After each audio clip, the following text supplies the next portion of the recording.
Se nitkellmu fuq il-kelma ateju. Naturalment, importanti ħafna illi ma nibqgħux fl-astratt.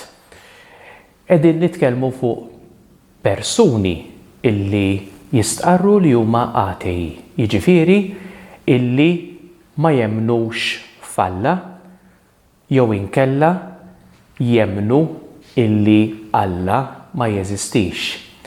Għalfejn qed nagħmel din id-distinzjoni? Għaliex importanti li aħna nkunu nafu li hemm tipi differenti ta' ateji, mhux l-ateji kollha huma xorta. Importanti wkoll nirriflettu fuq il-fatt li l-atejiżmu, pożizzjoni ta' xi ħadd li huwa ateju, ħafna drabi, anzi prattikament dejjem, tkun pożizzjoni illi tkun f'kuntrast jew f'reazzjoni għat-tejiżmu. Meta nitkellmu fuq tejiżmu qegħdin nitkellmu fuq it-twemmin f'Alla kif nemmnu aħna l-insara u ħutna il-Lut, ħutna anke l-Musulmani, f'Alla illi hu personali, illi jitkellem, illi jirrevela ruħu, illi tista' titolbu, illi huwa preżenti fil-ħolqien, illi joħloq u jibqa' jsostni l-ħolqien. L-ateji ħafna drabi jiġħdu dan. Għaliex jiġħduh dan? Ħafna drabi minħabba pereżempju xi ċirkostanza ta' dbatija illi ma jkunux jistgħu jifhmu. Bosta drabi tkun xi ħaġa anke tkun laqtithom personalment. Xi ħaġa fil-ħajja tagħhom illi tkun ta' dbatija kbira ħafna u li ma jkunux jistgħu jinkwadrawha mal-preżenza t'Alla. Qed ngħid dan kollu għaliex importanti għalina li nkunu nafu kif inġibu ruħna. Naturalment ir-rispett importanti ħafna wkoll ix-xhieda ta' kif jiena bħala bniedem li nemmen nixed il-preżenza u l-imħabba t'Alla lil dawk kollha ta' madwari.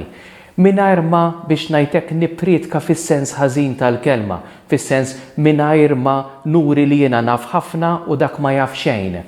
Wara kollox aħna vjaġġaturi flimkien f'din it-triq tal-ħajja u f'dan il-vjaġġ tagħna aħna msejħin illi nagħtu xhieda lil ħutna kollha skont l-esperjenza tagħna.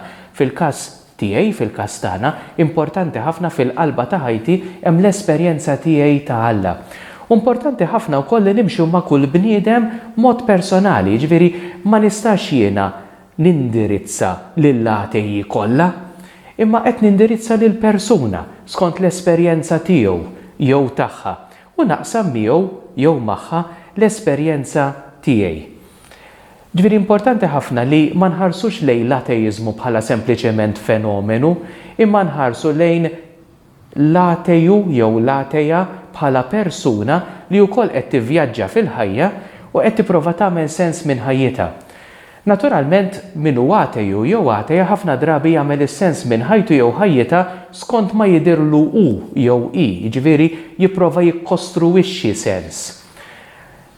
Jiena li nemmen waħda mill-affarijiet li nipprova nikkomunika hija li s-sens ma nikkostruwixxihx jien mix-xejn, imma is-sens ta' ħajti huwa wkoll moti lili minn Alla illi ħalaqni bħala ġbija tiegħu u ħalaq lil kull persuna bħala ġbija tiegħu u li fil-ħajja tagħna anki joffrilna sejħat tiegħu. Il-mulej huwa preżenti u jsejjaħ kontinwament, jiġifieri m'għandix għalfejn jiena nibni s-sens ta' ħajti mix-xejn għaliex jiena dejjem nibni minn ħajti skont dak li jagħtini l-mulej Alla, skont is-sejħat tiegħu wkoll li jagħmilni kontinwament f'ħajti. U din hija xi ħaġa li nistgħu naqsmu aħna ma' persuni illi jistqarru illi ma jemmnux aħna u nittrattawhom b'dinjità u b'rispett.